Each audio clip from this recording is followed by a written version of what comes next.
News and views with Shahid Hussain देख रहे हैं। कराची में जो तजावज़ात के ख़िलाफ़ ऑपरेशन हो रहा है, तकरीबन उसको गुजरनाले के जो ऑपरेशन है उसको 2 महीने मुकम्मल हो चुके हैं और सरकारी अदाद शुमार के मुताबिक गुजरनाले पर अब तक जो है वो मुकम्मल और कुछ जुज़वी तौर पर 3000 से ज़ायद मकानात को मस्मार किया जा चुका है और 3 मकामात पर जो है वो ऑपरेशन जारी है, जिसमें शफीक मोड़, इसके अलावा FC area, Gulberg town, Kausar Niazi colony, north Nazirabad के इलाकों से होता हुआ लियाकताबाद और FC एरिया के इलाकों में ऑपरेशन जारी है। इस वक्त यहाँ के जो मकीन हैं गुजरनाले के अतराफ़ में, इनकी क्या सूरत हाल है, अब उनका क्या मौक़िफ़ है, क्योंकि बेशतर केसेस में अदालतों से स्टे के बावजूद जो ऑपरेशन किया जा रहा है, घरों को मस्मार किया जा रहा है, उनसे मैं मिलवाने की कोशिश करता हूँ ताकि अब उनके मज़ीद क्या तासुरात हैं लोगों के। मेरे साथ रहिए।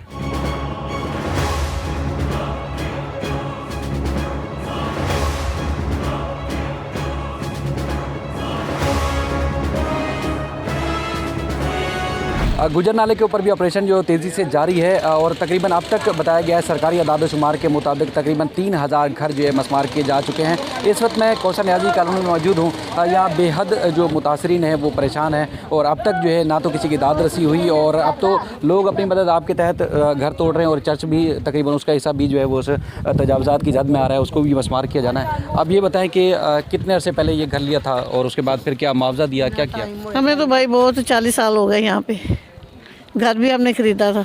तो अब आते हैं तोड़ने वाले तो तोड़ के चले जाते हैं, कभी पहले भी तोड़ दिया था, फिर आए तोड़ने के लिए, आपके सामने ही है।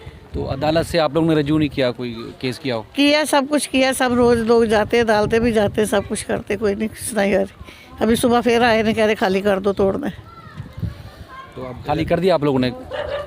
नहीं, अब बैठे हैं, अभी तो अल्लाह के आस पे बैठे हैं, हम क्या करते हैं। तो हाँ, छाती हथेड़ी आगे से हथेड़ दिए, बाकी तो पड़ा ही अभी। हाँ, घर नहीं मिल रहा, ना घर मिल रहा, ना कोई किराए पे भी नहीं मिल रहा यहाँ पे। अब कहाँ जाए? 20-20 हज़ार रुपया, कोई 50,000 मांग रहा है कि घर का जो एडवांस दो, कोई 1000 कितने मांग रहा है, कितने कहाँ से दे अब? क्या किराए बढ़ चुके हैं, लोग यहाँ से क्यों शिफ्ट नहीं हो रहे अगर ये तोड़ने का बोल रहे हैं तो? खाने के लिए रोटी नहीं मिलती तो पैसा कहाँ से दें? ये बिलावल साहब के जो बयान थे, एक दफ़ा इसने बोला मैं किसी को घर नहीं तोड़ने दूंगा। अब ये क्या करें? इनका मंशूर क्या था? रोटी कपड़ा मकान। अब मकानों की जगह पे कपड़े दे रहे हैं लोगों को, वो भी छीन लिए। खाने के लिए मट्टी दे रहे हैं। ये क्या हुकूमत कर रही है? क्या हुकूमत अंधी है? हुकूमत को नज़र नहीं आता कि हम क्या कर रहे हैं? गरीब लोगों को परेशान कर दिया, गरीब लोगों का हाथ से खाना छीन लिया। अब ये बोलते हैं कि रोडों पे बैठ जाएं, रोडों पर बैठेंगे पुलिस वाले उठा के ले जाएंगे। क्या करें, कहाँ जाएं? आप ये बताइएगा कि तकरीबन 3000 अब तक जो घर हैं वो यहाँ से तोड़े जा चुके हैं, तो यहाँ लोग क्या उनको मुतबादिल जगह नहीं मिल रही, क्यों जा नहीं रहे? क्योंकि निशानात लग चुके हैं, क्या वजह? सर, मैं आपको ये बात बताना चाह रहा हूँ कि यहाँ पे इन लोगों ने जगह इंतराइज जगह भी थी, कुछ लोगों का ऐसे लीगल इन लोगों ने इशू किया हुआ कि ये लोग लीगल बैठे हुए हैं। अगर इन लोगों ने कोई जगह देनी थी या पैसे देने थे, एक साथ पैसे देते या इनको कहीं जगह बना के देते कि ये लोग अगर जहाँ पे बैठते, हुकूमत उनसे पैसे लेती कि यार आप हर महीने हमको ना वो दे दो 5000 रुपये यहाँ का रेंट दो, ताकि कुछ सालों में जाके आपके पैसे पूरे हो जाएं। क्योंकि यहाँ से अगर तोड़ेंगे हर कोई खुशी खुशी अपना घर छोड़ देगा। नाले के पास किसी को पसंद है रहना? किसी को भी पसंद नहीं है, क्योंकि यहाँ पे हर साल लोगों का इतना नुकसान होता है कि वो बहुत ज़्यादा होता है, लेकिन मजबूरी है, यहाँ पे बैठना पड़ता है। अब रेंट के लिए लोग बाहर अगर रेंट के लिए घर लेते हैं तो उनके लिए इतनी मुश्किल हो रही है। 2 लाख रुपये, 2.5 लाख रुपये, 1.5 लाख रुपये, 1 लाख रुपये एडवांस मांगते हैं लोग। अब लोग अपने घरों का ख़र्चा पूरा करें, अपने बच्चों को पालें, बच्चों की स्कूलों की फ़ीसें दें, क्या क्या करें लोग। तो आप क्या कहते हैं कि क्या अगर ये सैकड़ों लोगों के घर तोड़े जा रहे हैं तो लाखों करोड़ों लोगों का फ़ायदा हो रहा है, तो आप क्या समझ रहे हैं वो ठीक हो रहा है? नहीं, तो इंसानियत को दफन करके तो बाद में अपना फ़ायदा सोचे, तो ये तो समझ लो कि इंसानियत से जंग करने वाली बात है। वो मासूम लोगों से जिनको पता भी नहीं, वो अपनी ज़िंदगियों को, बच्चों को, घर वालों को लेके बैठे हुए हैं यहाँ पे। इतने अरसे से तो पाकिस्तानी है ना, यहीं टैक्स दे रहे हैं, यहीं काम कर रहे हैं, इन्हीं को वोट दे रहे हैं, और यही लोग जो है ना आज मस्मार कर दिए, उन्होंने आवाम को परेशान करके रखा हुआ। तो मैं तो दुआ मांगता हूँ, सिंध गवर्नमेंट से भी अपील करते हैं, 30-40 साल से, क्या अरसे दराज से जो यहाँ पे हुकूमत कर रही है, 50 साल रोटी कपड़ा मकान, भाई हमें तो नज़र ही नहीं आ रहा यहाँ पे। गवर्नमेंट को पता नहीं इतनी दुनिया यहाँ पे बैठी हुई, जब वोट ले रही थी इन्हें ये बिजली के मीटर, गैस के मीटर और ये सब दे रही थी, तो कोई इंडिया से थोड़ी आए हुए थे। क्यों दिए इन्होंने? क्यों दिए इन्होंने? तो आज इनको चाहिए कि इस चीज़ के ऊपर ये कम से कम लोगों को ये बददुआएं लेने से अच्छा है कि उनके लिए कुछ करें, तो नेकी के काम करें, इनकी ज़िंदगियाँ अच्छी होंगी, किसी अच्छे प्लेटफार्म पे बैठाएं ताकि इन ज़िंदगियों में आगे बढ़ें। मेरा कोई कमाने वाला नहीं है, ना मेरा औलाद है ना कोई भी। मैं खुद है, मेरा फेफड़ा में 7-8 सुराख है, मैं काम भी नहीं कर सकती पहले। तो अभी तकरीबन 4-5 लाख रुपया मेरा कर्ज चढ़ा हुआ है। मेरा मर्द भी नहीं है, बच्चा औलाद भी नहीं है, मैं कहाँ से पूरा करूँगी? कर्ज कहाँ से दूँगा? तो मेरे को रोड पे घसीट के मारेगा। सर क्या निशान लग चुका है? जी मेरा घर में पूरा ये जो सामने वाला घर है, यहाँ से लेके वो कोना तक अंदर गेट भी है। मेरा कोई कमाने वाला नहीं है, ना मेरा औलाद है ना कोई भी है। चलो लीज जगह समझ के मैंने लिया, ये लेके कर्ज मर्ज लेके ये मैंने बनाया भी। मैं खुद है, मेरा फेफड़ा में 7-8 सुराख है, मैं काम भी नहीं कर सकती। पहले घर मिट्टी धूल मिट्टी उसका काम करती हूँ, मेरा फेफड़ा फूल जाती है, सांस फूल जाती है, तो जो किराया मेरा आता है उसी से मैं गुजारा करती हूँ। अभी तकरीबन 4-5 लाख रुपया मेरा कर्ज चढ़ा हुआ है। मेरा मर्द भी नहीं है, बच्चा औलाद भी नहीं है, मैं कहाँ से पूरा करूँगी? कर्ज कहाँ से दूँगा? तो मेरे को रोड पे घसीट के मारेगा।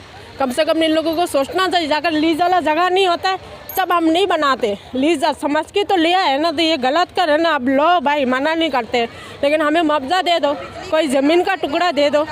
तो वो भी तो दुनिया में कितना सारा पड़ा हुआ है, कहीं तो हमको ज़मीन का टुकड़ा दे सकते हैं ना, लेकिन वो नहीं दे रहा। हम गरीब, खुदा के वास्ते हमारे साथ इंसाफ करो ना, इंसाफ लेकर। हमारा कोई कमाने वाला नहीं है, ना कोई खिलाने वाला है। ऐसा करेंगे तोड़ने आएंगे, हम जाएंगे कोई नहीं। अल्लाह पक्का कसम, मुसलमान हमें इसी के अंदर तोड़ने आएंगे, इसके अंदर गिरेंगे, इसी के अंदर मरेंगे, क्योंकि यही हमारा सहारा है और कोई सहारा नहीं है।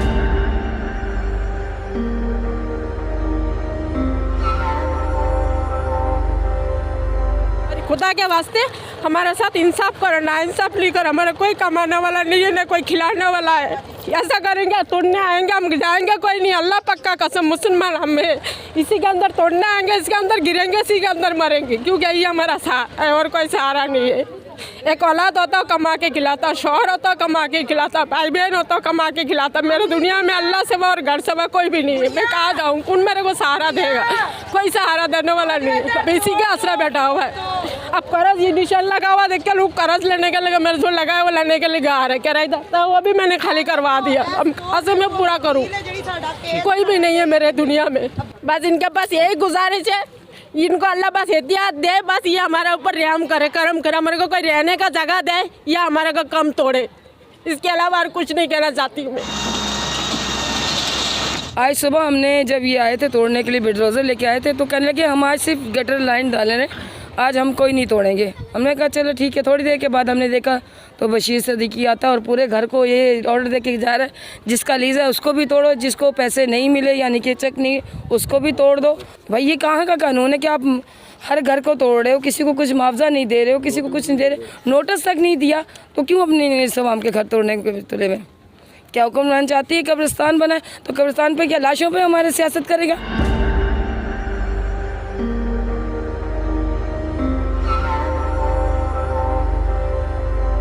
नाले को गहरा करने का काम दिया था, ये नहीं कि आवाम के सर पे खड़ा होकर वो इन पे सियासत करता फिरे।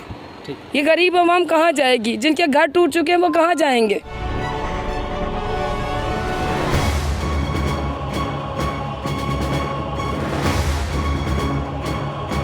मैं एज अ लॉयर आपको ये बता सकती हूँ कि ये जो जितनी भी इसमारी आज हुई है और पिछले 1-1.5 महीने में हो रही है, ये कानून की खिलाफ वर्जी है। सुप्रीम कोर्ट का एक फ़ैसला आया है अगस्त के अंदर, जिसके तहत जस्टिस गुलजार ने साफ अल्फाज में कहा है कि मुतबादला जगह दी जाएगी तभी विस्मारी होगी। उसके अलावा लीस्ट घर जो टूट रहे हैं उनके तो हुकूक बनते ही हैं कानूनी, तो वो इस तरीके से आप नहीं तोड़ सकते। लोगों को स्टे भी लेने की ज़रूरत नहीं है, हालांकि लोग गए हैं 80 से ज़ायद 100 से ज़ायद लोगों ने ट्राइब्यूनल से स्टे लिया है, तो उनके घरों को आप टच नहीं कर सकते। और बाकी जो नॉन लीज हैं उनके भी हुकूक बनते हैं अंडर लॉ, अंडर इक्विटी। तो ये जिस तरीके से हो रहा है नोटिस के बगैर, जिन हालात में हो रहा है, अभी रमज़ान शुरू होने वाले हैं, लोगों को तंग कर रहे हैं, औरतों की डेथ्स हुई हैं, मर्दों की डेथ्स हुई हैं, इतना स्ट्रेस और टेंशन कम्युनिटी के अंदर बढ़ गया है। आपने हर कानून का बेड़ा गर्क किया है, आपने नोटिस नहीं दिया है, आपने सुप्रीम कोर्ट के डिसीशन के तहत लोगों को मुतबादला जगह नहीं दी है। आप जिस तरीके से आ रहे हैं कम्युनिटीज़ के अंदर, आप बेदर्दी से लोगों के घर मिसमार कर रहे हैं, ये इंसान नहीं है।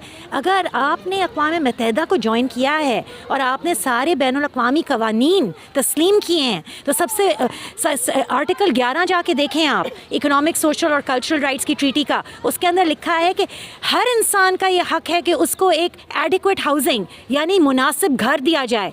इधर जो है आपकी रियासत जो है वो ऑपोजिट कर रही है। लोगों ने अपनी मदद 25, 30, 50 साल से अपने घर बना के इधर रह रहे हैं और आके वो मिसमारी कर रहे हैं। ये नहीं कि लोगों को इनके घरों को और तहफ़्फ़ुज़ दें और घरों को इम्प्रूव करें, उसके बनिस्बत ये लोग जाके घर को तोड़ रहे हैं और मिसमारी कर रहे हैं। मैं आपको एज अ वकील क्या बताऊँ, जब कानून की खिलाफ वर्जी हो रही है तो अब हम कानून की बात ही क्या करें जब कानून की खिलाफ वर्जी हो रही है। तो बहुत अफसोस हो रहा है ये देख के, और आप अगर हमारी आवाज़ पहुंचा सकते हैं तो पहुंचाएं, लेकिन आई एम सॉरी टू से, लेकिन मीडिया ने हमारा साथ नहीं दिया है। रियासती इदारों के साथ साथ सब ने बहुत शदीद तरीके से लोगों को डिसअपॉइंट किया है।